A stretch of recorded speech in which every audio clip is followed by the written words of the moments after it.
สวัสดีค่ะทุกคนအားလုံးပဲမင်္ဂလာပါရှင်ဒီကနေ့မှာကျမရဲ့ဒီ Fame Channel ကနေပြီးပြန်လည်ကြိုဆိုလိုက်ပါတယ်ဒီကနေ့မှာတော့ကျမကသင်ခန်းစာတစ်လေးဖြစ်တဲ့ဒီပလူကပေါ့နော်ဒီအခွန်တွေနဲ့ပတ်သက်တဲ့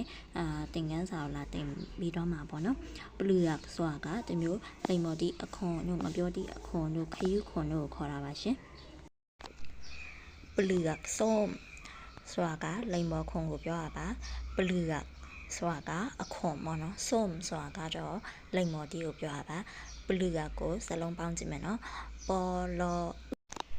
ဥာကောပလူကပေါ်လောဥာကောပလူကစောအိုမောမိုက်ထိုส้มပလူကส้มလိမ္မော်ခွန်ပေါ့နော်ဒီကနေ့ပထမဆုံးပြောတဲ့စကားလုံးကတော့ပလူကส้มလိမ္မော်တီအခွန်ပေါ့နော်ပလူကส้ม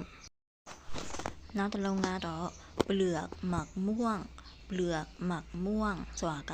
หมักม่วงဆိုတာကတရက်တီးကိုပြောပါเปลือกဆိုတာကအခွန်ပေါ့နော်အဲ့ဒါပြောမယ်ဆိုရင်เปลือกหมักม่วงတရက်ခွန်ပေါ့နော်တရက်တီးရဲ့အခွန်ကိုခေါ်တာပါเปลือกหมักม่วงเปลือกกล้วยเปลือกกล้วย